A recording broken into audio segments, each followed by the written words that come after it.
Hello everyone, welcome to स्टूडेंटो। आज अभी हमें इंदौर में और आज हम करने वाले हैं एडिशनल डीसीपी के साथ आर्ट इन अ लाइफ।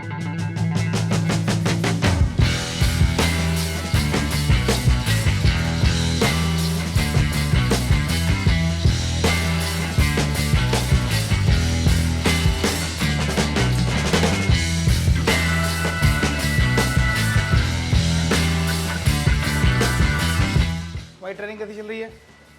कब तक की ट्रेनिंग है तुम्हारी? आज लास्ट है।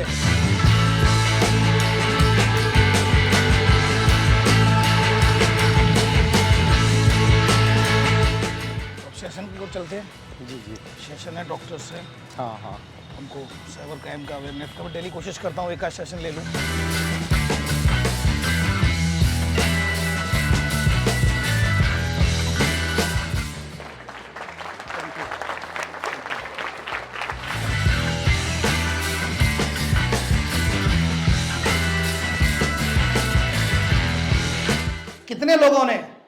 कितने लोगों ने उस हाय का जवाब हेलो से दिया?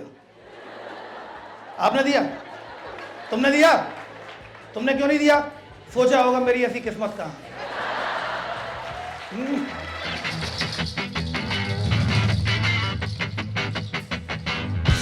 सर, आप करीब 3 महीने बाद ग्राउंड पे आए हैं, फर्स्ट टाइम क्रिकेट खेलने के लिए 3 महीने के बाद।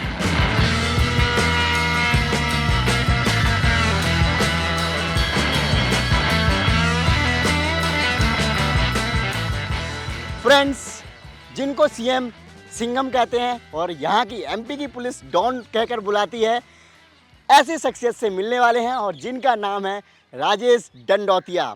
फ्रेंड्स, अभी वो इंदौर के क्राइम ब्रांच के एडिशनल डीसीपी हैं। तो आज उनका पूरा दिनचर्या जानेंगे कि एक एडिशनल डीसीपी की दिनचर्या कैसी होती है, क्या पावर्स होते हैं, क्या क्या काम करना होता है। डेफिनेटली जो कि काफ़ी मोटिवेटिंग होगा और काफ़ी इंटरेस्टिंग होगा आप लोगों को जानने के लिए कि किस तरीके से काम करते हैं, क्योंकि कहीं ना कहीं आप भी डीसीपी या फिर सिविल सर्विसेज की तैयारी कर रहे होंगे। So do subscribe. चलिए मिलते हैं। हेलो सर, नमस्कार। नमस्कार देवेंद्र, कैसे हो? एकदम बढ़िया सर, आप कोई बताएं। प्रॉब्लम? नहीं सर, एकदम ठीक। चलो, very good. Generally sir, morning schedule क्या रहती है आपकी, कैसे स्टार्ट होता है आपका? अगर ये देखें, अटैक से पहले हार्ट अटैक आया था मुझे लगभग 15 जुलाई को। उससे पहले मॉर्निंग में मैं उठता था, मॉर्निंग वॉक करता था, उसके बाद योगा करता था। योगा करने के बाद ब्रेकफास्ट करने के बाद फिर मैं ऑफिस चले जाता था। और जनरली मैं कोशिश करता था कि पर डे मेरा कोई सेशन हो साइबर फ्रॉड से रिलेटेड, साइबर क्राइम अवेयरनेस से रिलेटेड, या फिर जो बच्चे जो स्टूडेंट्स हैं जो 11th 12th 10th में जो पढ़ते हैं, जिनके एग्ज़ाम्स होते हैं, क्योंकि कई लोग इस तरह की घटनाएं होती हैं जब एग्ज़ाम्स होते हैं, एग्ज़ाम्स के रिजल्ट आते हैं तो लोग सुसाइड करते हैं। तो मैं 2 तरीके से सेशन लेता हूँ। एक तो साइबर फ्रॉड से रिलेटेड, क्योंकि जिस तरह की लगातार घटनाएं हो रही है साइबर फ्रॉड से रिलेटेड, तो कम से कम अवेयरनेस की बहुत ज़रूरत है और बिना अवेयरनेस के इसको फ़िलहाल कंट्रोल करना संभव नहीं है। तो अवेयरनेस ही एकमात्र विकल्प है। और सेकंड मैं लेता हूँ मोटिवेशनल स्पीच देता हूँ उनको, बच्चों को, कि एग्जाम्स में प्रेशर को कैसे हैंडल करना है, एक्सपेक्टेशंस लेवल को कैसे हैंडल करना है, राइट। कैसे परफॉर्म करना है, और अगर एडवर्स कंडीशंस भी आती हैं, अगर एडवर्स रिजल्ट्स भी आते हैं, तब भी अपने आप को कैसे बैलेंस बनाए रखते हुए आगे बढ़ना है। तो इस तरह के मैं सेशंस लेता हूँ। फिर उसके बाद फिर ऑफिस आ जाता हूँ तो काफ़ी कंप्लेनेंट्स रहते हैं, तो उनको सुनवाई करता हूँ। फिर नॉर्मली मैं लंच बहुत कम करता हूँ या कई बार अवॉइड कर देता हूँ, या लंच में 1 रोटी दही। टाइम नहीं मिल पाता है। हाँ, ये कई मतलब बार ये सामने ही करता हूँ, मतलब जो जी। कंप्लेंट्स आते हैं उन्हीं के सामने ही मुझे टिफ़िन खोल के और बस उनकी सुनवाई करता रहता हूँ। फिर मैं शाम को लगभग कोशिश करता हूँ कि आधा 1 घंटे करीब अपने फिजिकल फिटनेस को दूँ। तो कोशिश करता हूँ, जैसे अब 7 डेज में वीक में 3 दिन तो मुझे मिल ही जाते थे, 3 दिन चला ही जाता था मैं क्रिकेट खेलने के लिए। ओके। तो वो ग्राउंड्स में मैं कभी LNIP, जैसे ग्वालियर में था, अभी LNIP में चला जाता था, कभी साइंस कॉलेज में खेलने के लिए चला जाता था, कभी तानसेन एकेडमी में चला जाता था। हाँ। तो लगातार जगह बदल के मतलब ग्राउंड्स बदल के मैं लगातार कई ग्राउंड्स पे जाता था, जिससे एक तो फ़ायदा ये था कि मैं फिजिकली मतलब अपने आप को, चूँकि क्रिकेट में मेरा इंटरेस्ट रहा है, तो एक फिजिकली एक एक्सरसाइज हो जाती है।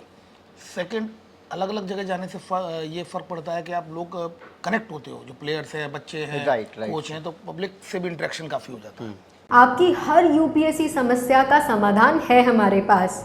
कैसे? ऐसे I mean with UPSC 2024 IS Prelims 29 years chapter wise topic wise solve papers और ये हिंदी और इंग्लिश दोनों में आती है। इस बुक में है प्रीलिम्स के पेपर 1 और पेपर 2 यानी कि जनरल स्टडीज और CSAT के सारे previous year questions all arranged in chapter wise topic wise format और उनके आंसर्स एंड एक्सप्लेनेशंस। मेंस के लिए एसेज और जनरल स्टडीज पेपर 1, 2, 3 और 4 के क्वेश्चंस भी लिस्ट किए गए हैं to understand the main exam paper format. उसके साथ साथ इस बुक में आपको subject wise strategy, syllabus, plan, cut offs और ट्रेंड एनालिसिस भी मिल जाते हैं for a clearer picture of preparation. काफ़ी सारे मेडिसिन रखे हुए हैं आपने सर। हाँ, बेसिकली ये टाइम टू टाइम लेनी पड़ती है, मॉर्निंग में उठ के लेनी पड़ती है। हाँ। फिर उसके बाद कुछ खाने के बाद, अब ब्रेकफास्ट मैंने कर लिया, जैसे ब्रेकफास्ट के बाद लेनी पड़ेगी मुझे ये। जी। और अभी तो फिर भी मैं कम कर रहा हूँ, न्यूट्रिशन वाली कम कर दी है। बट ये जो बिल्कुल अनअवॉइडेबल है वो तो मुझे लेनी पड़ रही हैं, तो 2 अभी मुझे लेनी होंगी। हाँ। ये 2 लेने के बाद आफ्टर हार्ट अटैक सर क्या मेजर चेंजेस लगे आपको अपने पर्सनल लाइफ में? अभी थोड़ी वीकनेस तो है। मैं जैसे पहले बहुत ज़्यादा मेहनत करता था, लगभग 16 आवर्स मैं लगातार ड्यूटी करता था, कहीं ना कहीं एक्टिविटीज़ में इन्वॉल्व रहता था, एंगेज रहता था। लेकिन अभी थोड़ी मुझे थकान सी होती है।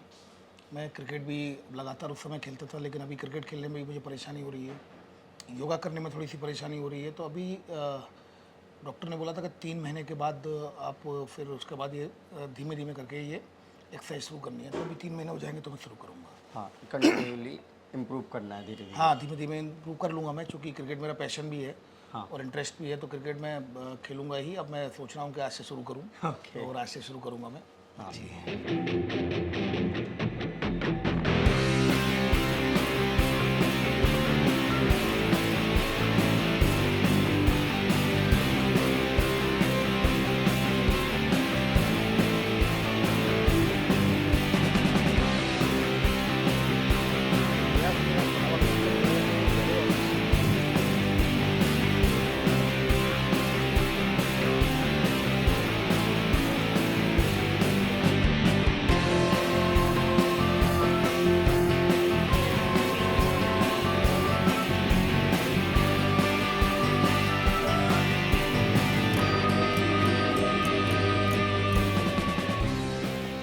फाइनली आपके ऑफिस आ गए सर। बिल्कुल, ये वी केयर फॉर यू है। ओके। अभी कोई कंप्लेंट आई? हाँ हाँ, क्या?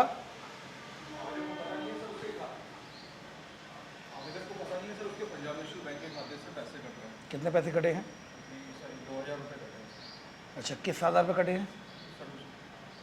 मतलब किस, क्या, कैसे फ्रॉड किया उसके साथ? सर यूपीआई से जा रहे हैं, मतलब उसके हिसाब से यूपीआई। उसे क्या बोल के फ्रॉड किया है? सर कुछ भी नहीं पता होगा। कुछ नहीं पता। कोई ऐप डाउनलोड किया? कुछ भी नहीं पता। कोई फ़ोन आया? कल पैसे कट गए? पैसे कटे बस उतना ही पता चला सर। तो उसने लिंक वगैरह क्लिक कर दी होगी कोई। हाँ सर, हो सकता है। ठीक है, ठीक है, ओके।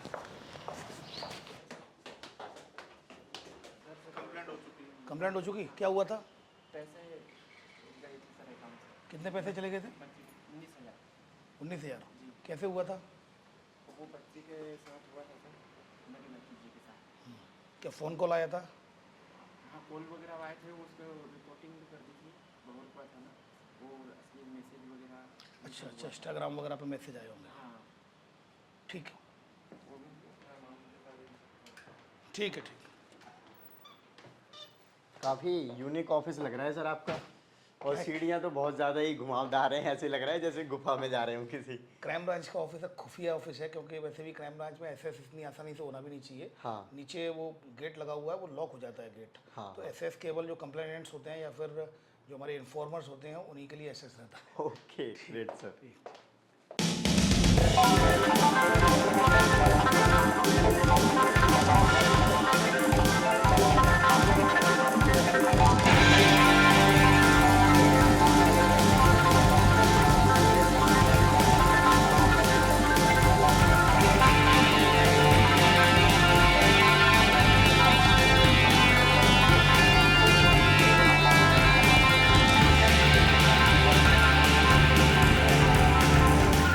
सर सर ऑफिस आते ही सबसे पहले आप क्या क्या करना स्टार्ट करते हैं? जैसे लास्ट जैसे नाइट गई है उसमें कुछ क्राइम हुए होंगे, या फिर मॉर्निंग से लेके जो अभी तक कंप्लेंट आई है जैसे वो कि सबसे मॉर्निंग पहले? में मैं इसको जो डीएसआर है मोबाइल पे आ जाता है उसका सॉफ्ट कॉपी, ओके। ये हार्ड कॉपी होती है डीएसआर, जो भी जितने भी क्राइम हुए होते हैं संबंधित सभी थानों में, हाँ। तो उसको सबसे पहले मैं आके एक ग्रीन टी का बोलता हूँ, ग्रीन टी आ जाती है जो मेरे पास आ गई है अभी, और डीएसआर का मैं अवलोकन करता हूँ कि उसमें कहाँ क्या अपराध हुए, क्योंकि मुझे फिर बाइट भी देनी होती है कि किस तरह की घटनाएं हुई है, और फिर किन किन जो गंभीर घटनाएं हैं उनमें क्राइम ब्रांच की टीम लगानी है, क्योंकि क्राइम ब्रांच की हमारी कई टीमें हैं जो कि ऑपरेट करती हैं।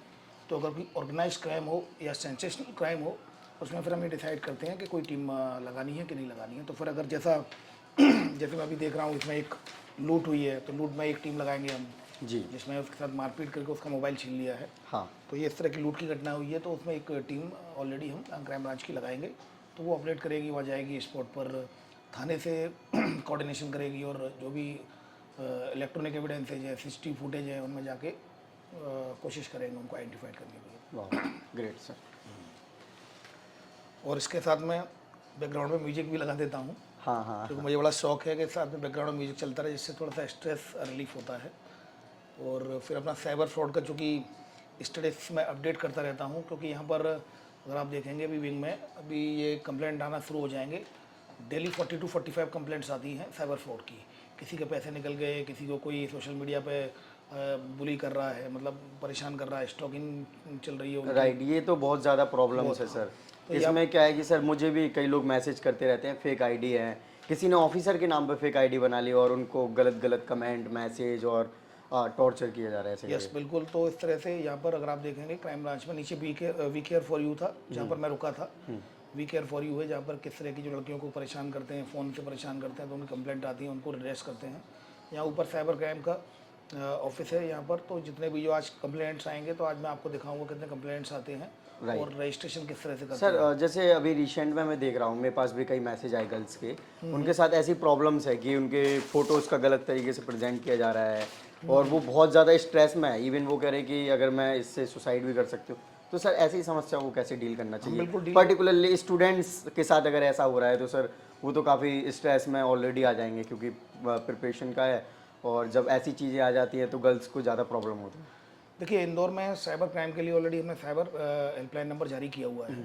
दूसरा सबसे बड़ी सवाल ये आता है, सबसे बड़ा प्रश्न, इवन आपके साथ ही फ्रॉड हो जाएगा तो आप ये सोचते रहेंगे मैं जाना कहाँ है, हम क्या करें जी। क्योंकि नॉर्मल थानों में कंप्लेंट्स आपकी एड्रेस नहीं होगी, हाँ। तो आप परेशान हो जाते हैं कि जाना कहाँ है। तो जबकि इसमें ऑलरेडी एनसीआरपी का नेशनल क्राइम का जो साइबर क्राइम का पोर्टल बना हुआ है एनसीआरपी 1930, जिस पर आप ऑनलाइन कंप्लेंट कर सकते हैं। बट अनफॉर्चुनेटली लोगों को इसके बारे में पता नहीं है, अवेयर नहीं है लोग। तो इसके लिए मैं लगातार पर डे कोशिश करता हूँ, जहाँ छुट्टी हो जाए वो बात अलग है जी, बट मैं पूरी कोशिश करता हूँ कि लगातार साइबर क्राइम के सेशंस स्टूडेंट्स के बीच जाके, और कॉलेज के, स्कूल्स के, कोचिंग्स के, कई एसोसिएशंस के बीच जाकर उनको इन नंबरों से अपडेट कराता हूँ। जो 1930 है वो एनसीआरपी का पोर्टल का जो ऑनलाइन कर सकते हैं, प्लस जो इंदौर का क्राइम ब्रांच का साइबर हेल्पलाइन नंबर है 7049124445। तो मैं लगातार उनको उसके बारे में बताता हूँ, अवेयर करता हूँ, तो इस तरह से कार्रवाई चलती है। Okay, great sir. So overall stress को मैनेज करना काफ़ी आपके लिए म्यूज़िक है ज़्यादा हेल्प करता है। सही है सर। सो ये म्यूज़िक कितने बार रिपीटेडली सुनते रहते होगे?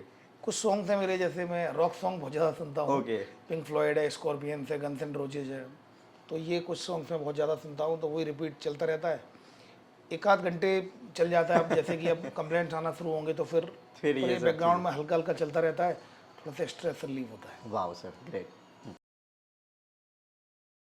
इसमें लसुड़िया थाना क्षेत्र में साइबर फ्रॉड के मामला सामने आया है, जिसमें जो 15 आवेदक हैं, जिनके साथ किसी को ओटीपी शेयर करने की बात पर, किसी के अननोन लिंक को क्लिक करने की बात पर, किसी को रिश्तेदार बन के और उसके साथ फ्रॉड करने पर, इस तरह से कई शिकायतें ऐसी आई हैं, जिसमें कि इनको क्लब करते हुए जो 15 जो आवेदक हैं उनके साथ जो ओटीपी को लेकर और लिंक को लेकर, अननोन लिंक को लेकर इस तरह के फ्रॉड हुए हैं। तो उस आधार पर थाना लसुड़िया में धोखाधड़ी की विभिन्न धाराओं के तहत केस रजिस्टर किया जाकर इन्वेस्टिगेशन में किया गया है। तो अभी आपने सर मीडिया को बाइट्स दी है, तो ये रेगुलर बेसिस पे चलते रहते हैं या फिर आपको अथॉरिटी है कोई ऐसी? ये प्रेस ब्रीफिंग पुलिस ऑफिसर का एक इम्पोर्टेंट इंटीग्रल पार्ट होता है, क्योंकि आप जो करते हो, जो घटनाएं होती हैं वो कहीं ना कहीं पब्लिक में जाएं। जिस तरह की साइबर फ्रॉड का आपने देखा होगा कि अभी एक केस रजिस्टर्ड हुआ है साइबर फ्रॉड का, तो किस तरीके से लोग साइबर फ्रॉड का शिकार हुए हैं। तो इलेक्ट्रॉनिक मीडिया के माध्यम से और प्रिंट मीडिया के माध्यम से जब ये सर्कुलेट होता है तो लोग इसके लिए अवेयर होते हैं। तो निश्चित रूप से प्रेस ब्रीफिंग एक इंटीग्रल पार्ट होता है। दूसरी ओर चूँकि मुझे police commissioner Indore Shri Makkan Deoskar sir के द्वारा मुझे यहाँ पूरी संपूर्ण इंदौर पुलिस कमिश्नरेट में स्पोक्स पर्सन बनाया हुआ है पुलिस के लिए, तो मैं रूटीन में डेली इनको प्रेस को ब्रीफ करने का दायित्व मुझे सौंपा गया है। ऑफिशियली मुझे अपॉइंट किया गया है एज ए मतलब spokesperson to the Indore police commissionerate. ये तो बहुत अच्छी बात है सर आपके जी, लिए। तो इसीलिए मुझे मतलब मीडिया को मालूम है, तो मीडिया मुझसे बाइट लेने भी यहाँ पर ब्रीफ करने के लिए आता हूँ। लंच का टाइम 1:30 बजे होता है, पर चूँकि आज सेशन है और लंच वैसे मैं ऑफिस में करता हूँ, पर हमारी जो प्रेमाइसेज में ICS खुला हुआ है, इंडियन कॉफ़ी हाउस, ओके, तो पुलिस प्रेमाइसेज में ही है, तो आज अपन वहीं पर लंच करते हैं। राइट, ठीक है, ओके।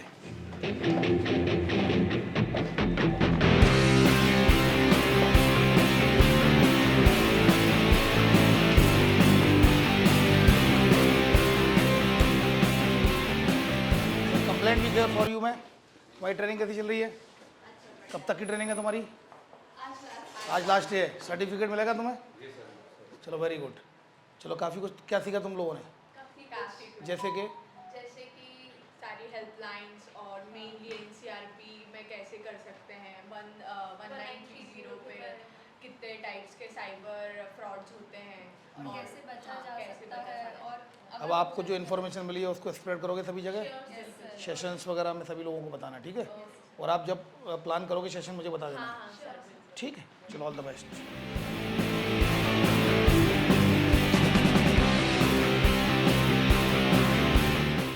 सर जो ये क्राइम ब्रांच है सर, इसमें केसेस की जो प्रवृत्ति है वो बहुत ज़्यादा कह सकते हैं ऐसी है कि पहचानना कई बार काफ़ी मुश्किल हो जाता है कि एक्चुअल अपराध किसने किया और कैसे इसको टारगेट। तो चैलेंजेस बहुत ज़्यादा है, तो इन सब चैलेंजेस को कैसे टैकल करते हैं आप डे बाई डे में? और कई बार ऐसे भी केस आते होंगे जो कि आप सक्सेसफुल नहीं हो पाते होंगे उनको टैकल करने में, तो वो भी एक कहीं ना कहीं अलग तरीके की हेडेक बन जाती होगी सर।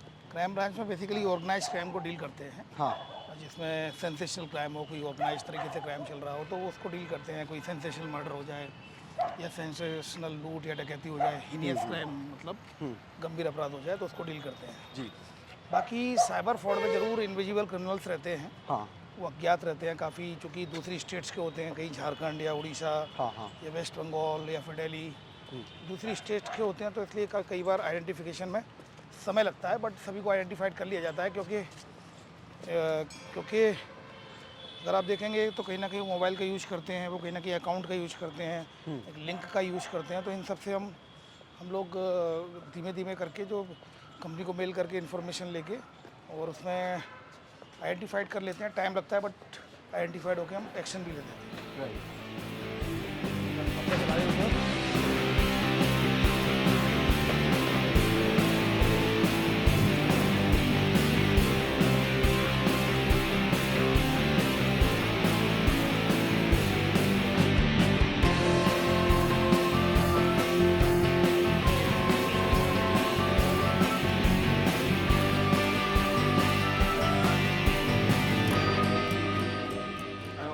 सर जैसे बिजी शेड्यूल है और काफ़ी हेक्टिक, मैं तो काफ़ी परेशान हो गया हूँ आपके साथ, देख रहा हूँ कि इतना ज़्यादा काम कर रहे हैं आप, और डाइट में आप कुछ ज़्यादा ही स्पेशल ले रहे हैं, जैसे ब्रोकली इसमें देख रहा हूँ। देखो क्या है कि ये डब्बा रहता है, हाँ। मेरी गाड़ी में पड़ा रहता है, और मुझे कहीं भी, क्योंकि अब आप कई जगह ड्यूटी में रहते हो तो आपको टाइम नहीं मिल पाता, तो आप ऐसी स्थिति में कहीं भी कभी गाड़ी में खा लेते हैं, तो अब ये डब्बा कहीं भी जाएगा तो अपन कहीं भी उसको खोल के अपन लंच कर सकते हैं। दूसरा ऐसे मैं कोशिश करता हूँ चूँकि अटैक के बाद से कि कुछ थोड़ा सा हेल्दी फूड लूँ, कुछ प्रोटीनियस फूड है, कुछ इसमें सब्जियां हैं जो कि बॉइल्ड वेज भी है इसमें, तो इस तरह से थोड़े से राइस हैं, तो इस तरह से मैं कोशिश करता हूँ कि जो बॉडी को जो इंपॉर्टेंट न्यूट्रिएंट्स है, क्योंकि अभी मेरा इसके बाद सेशन भी होगा, तो अगर हैवी खाना खाऊंगा तो मुझे नींद भी आएगी, वर्किंग अफेक्टेड रहेगी, तो इससे मैं थोड़ा लाइट भी रहूँगा। और चूँकि स्पीच भी देना है मुझे, एक घंटे का वो सेशन रहेगा, तो थोड़ा सा लाइट फूड ही प्रेफर करता हूँ। ओके ग्रेट सर, काफ़ी डिलीशियस फूड था, वैसे काफ़ी टेस्टी था सर। अच्छा फूड। हाँ अब सेशन की ओर चलते हैं। जी जी। सेशन है डॉक्टर से। हाँ हाँ उनको साइबर क्राइम का अवेयरनेस का मैं डेली कोशिश करता हूँ एक आध सेशन ले लूँ।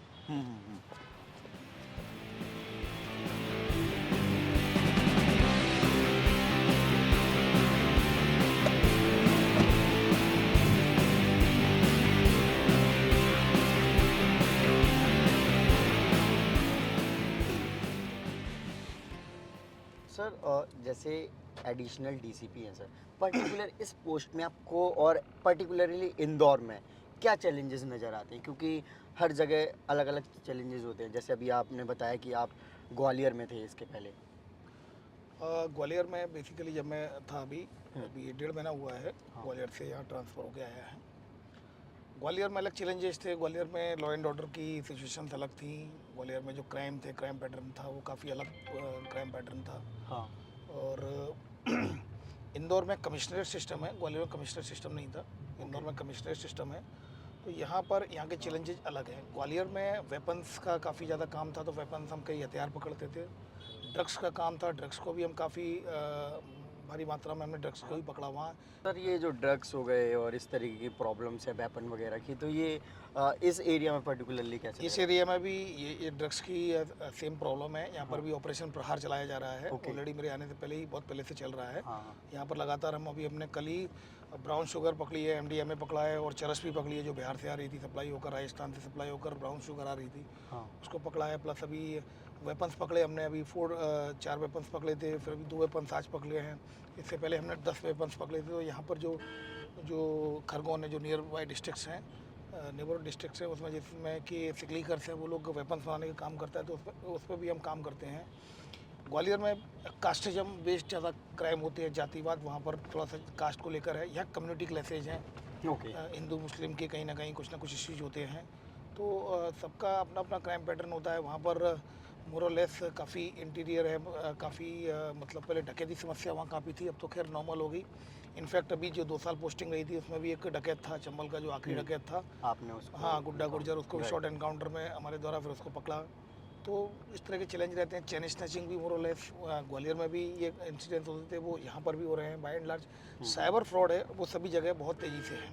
ग्वालियर में 15 to 20 कंप्लेंट्स पर डे आती थी और यहाँ पर भी 40-45 कंप्लेंट्स पर डे आ रही हैं। तो निश्चित रूप से साइबर क्राइम भी काफ़ी ज़्यादा है। राइट सर, जो आपकी गैलरी थी जहाँ पे न्यूज़पेपर्स की कटिंग वगैरह जो कि न्यूज़ वालों ने निकाली थी, उसमें सर आपने बहुत बड़े बड़े मेजर जो कह सकते हैं क्राइम है या फिर ऐसे कम्युनल हार्मनी है जो ख़राब हुई है, वहाँ पे आपने डायरेक्टली स्टैंड लिया। कई बार तो सर आप पूरा भीड़ को अकेले आप उस फोटोज़ में देख रहे हैं, पूरा कंट्रोल कर रहे हैं। तो सर इतना जो जिगरा है सर, जनरली ऑफिसर्स इतना नहीं जाते हैं पब्लिक में एकदम, और जहाँ पे ऐसी सिचुएशन होती है कि मोब जो होती है, भीड़ होती है, वो अटैक कर देती है पुलिस के ऊपर, और आप अकेले एज अ सिंघम और डॉन की तरह, जैसे आपको पहचाने ही इस नाम से जाना जाता है, और उस तरीके से कर रहे हैं सर। देखिए, एक तो लीडरशिप का अर्थ ये होता है कि lead to lead by an example, आपको आगे बढ़ के ही काम करना होगा। दूसरा, कई बार सर्कमस्टेंसेज ऐसी आ जाती है, जैसे कोई रियोट्स चल रहे हैं, उसमें फोर्स इधर है, फोर्स इधर, आपके पास फोर्स नहीं है लेकिन आपको रिएक्ट करना है।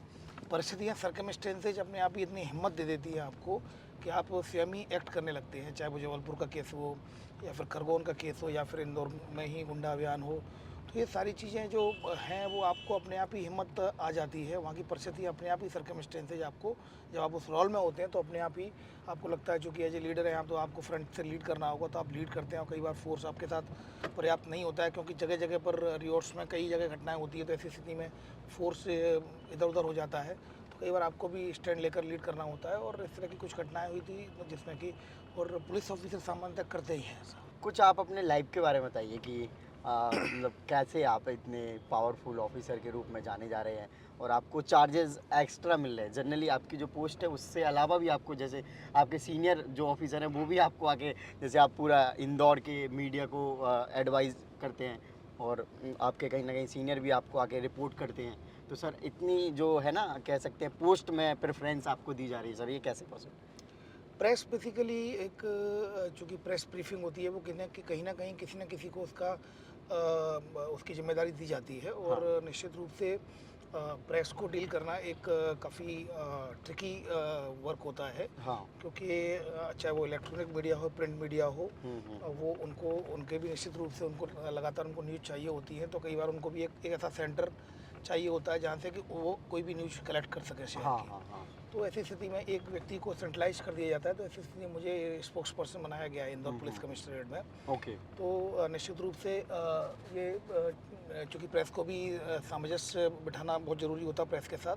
पुलिसिंग का एक पार्ट है कि आप जो काम करते हैं उसको आप पब्लिक के पास जब तक नहीं पहुंचाएंगे, पब्लिक के समझ जब तक वो जानकारी नहीं पहुंचेगी, तब तक आप कितने भी अपने क्राइम पकड़ते रहते हैं। आपके जैसे कोई घटना होती है, लोगों में कहीं ना कहीं एक भय का माहौल बनता है कि ये घटना कैसे होगी। तुरंत ही अगर आप उसको जल्दी से आरोपी को पकड़ के और वो प्रेस रिलीज करते हैं तो निश्चित रूप से जनता में एक विश्वास का माहौल बनता है। तो ये आप जो काम करते हैं उसकी एक मैसेज भी पब्लिक तक होना चाहिए। उसके लिए प्रेस स्वीपिंग बेहद ज़रूरी होती है, उनके साथ सामंजस्य बनाया जाना बेहद आवश्यक होता है। राइट सर, कुछ ऐसे इंसिडेंट रहे हों जो कि आप शेयर करना चाहो और काफ़ी इंफॉर्मेटिव भी हो सकते हैं और मोटिवेशनल भी हो सकते हैं। देखिए अभी इस समय सबसे ज़्यादा जो क्राइम हो रहा है that is a cyber crime. सबसे ज़्यादा साइबर क्राइम हो रहा है क्योंकि इसमें तो केवल जिसके हाथ में मोबाइल है और वो ऑनलाइन कुछ भी ट्रांजैक्शन करता है या कुछ भी ऑनलाइन है वो, तो वो 10 साल का बच्चा भी हो सकता है और वो 80 ईयर्स का बुजुर्ग भी हो सकते हैं। ऐसे में वो सभी लोग ऐसे टारगेट हैं तो उनको, और ये बहुत ही अनफॉरगिवन वर्ल्ड है, ये आपको किसी को माफ़ नहीं करता है। इनविजिबल क्राइम है, इनविजिबल क्रिमिनल है।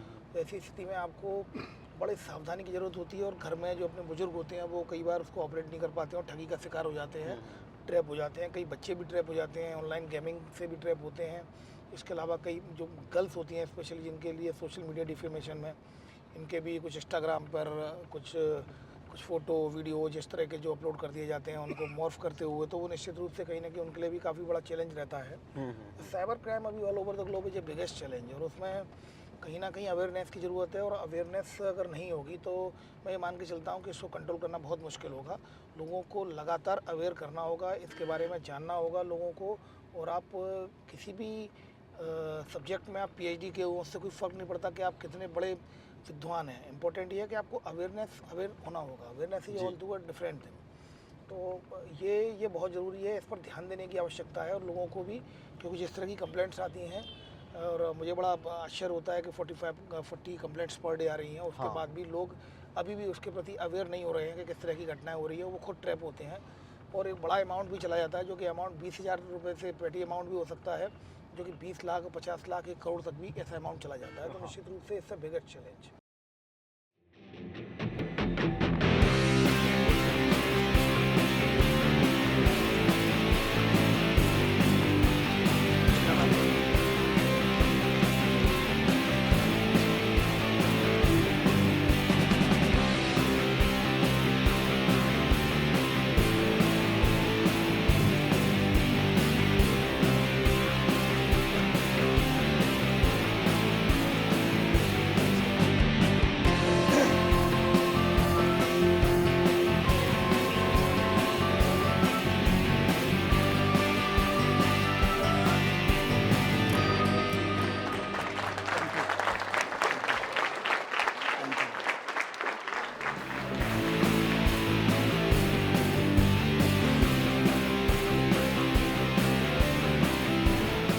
We have amongst us Mr. Rajesh Dandotia. Thank you.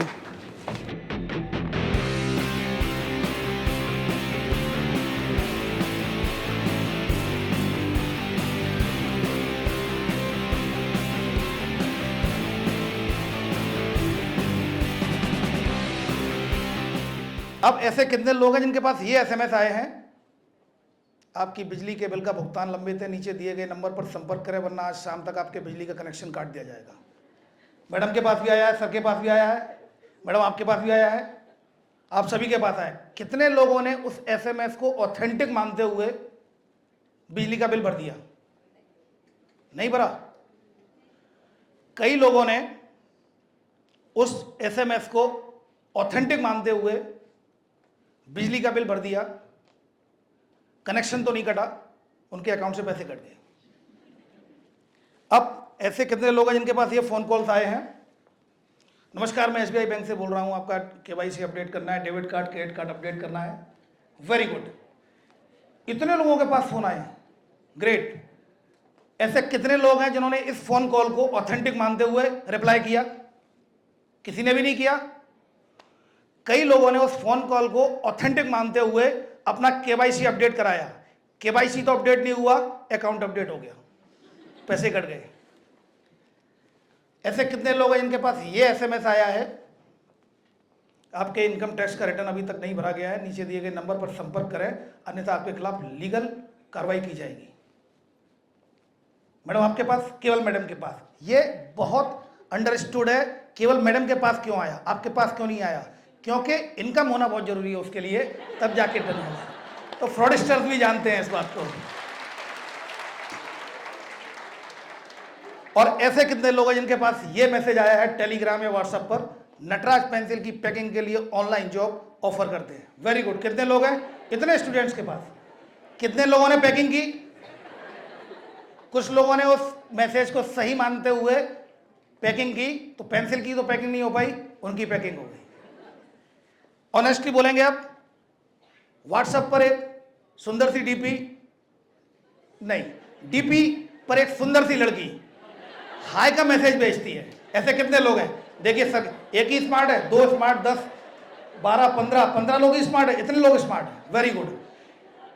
कितने लोगों ने उस हाय का जवाब हेलो से दिया? आपने दिया? तुमने दिया?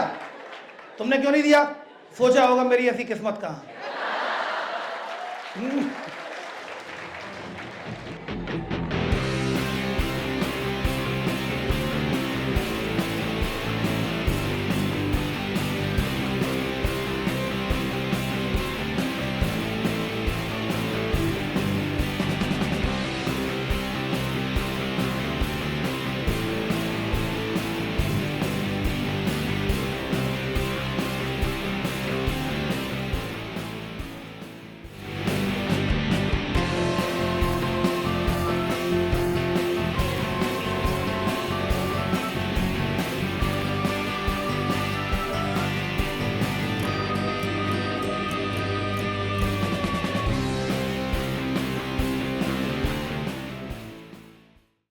सर, आप करीब 3 महीने बाद ग्राउंड पे आए हैं, फर्स्ट टाइम क्रिकेट खेलने के लिए 3 महीने के बाद।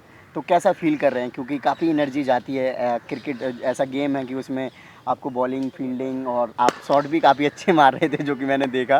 तो सर, कैसा फील कर रहे हैं और क्या सजेशन देना चाहेंगे अगर कोई इस तरीके की सिचुएशन में जाता है और उसके बाद इस तरीके के गेम्स में दोबारा बैक करते हैं? हार्ट अटैक के बाद ये पहला दिन है मेरा जो ग्राउंड पे मैं आया हूँ। आप कोई भी गेम कुछ लंबी बीमारी के बाद, कोई ऐसा सडन अटैक के बाद आप तभी खेल पाओगे जब आपके अंदर पैशन होगा। क्योंकि मैं क्रिकेट का काफ़ी पैशन है और मैं कोशिश कर रहा था कि मैं धीमे धीमे ग्राउंड पर जाऊँ। डॉक्टर्स ने बोला था कि 3 महीने के बाद धीमे धीमे स्टार्ट करना। तो आज मैंने पहली बार स्टार्ट किया है और it's difficult to regain your energy again, लेकिन ये टाइम लगता है इसमें। तो निश्चित रूप से ये टाइम टेकिंग एक्टिविटी है। मैं आज चूँकि स्टार्ट किया है तो मैं धीमे धीमे करके इसको रिगेन कर लूँगा। चूँकि पुलिस में टाइम कम मिलता है, फिर भी जब भी मुझे मौका मिलेगा कोशिश करूँगा, भले ही आधा घंटा या 40 मिनट्स अगर मुझे मौका मिले तो मैं थोड़ा सा क्रिकेट खेलूँ। आज 2 ओवर बॉलिंग की मैंने, 1 ओवर मीडियम पेस डाली और 1 ओवर ऑफ स्पिन डाली, और इसके अलावा लगभग 6 to 7 ओवर बैटिंग की है। तो मुझे काफ़ी बेहतर लग रहा है। पसीना निकला है काफ़ी लंबे समय बाद, खेलने के बाद पसीना निकला है। वैसे तो कई बार आपका जब लाइट चली जाती है तो पसीना आ जाता है, पंखा नहीं चलता, लेकिन ये खेलने के बाद पसीना जो निकलता है वो बहुत सुखद होता है। तो मैं इसको कंटिन्यू करूँगा।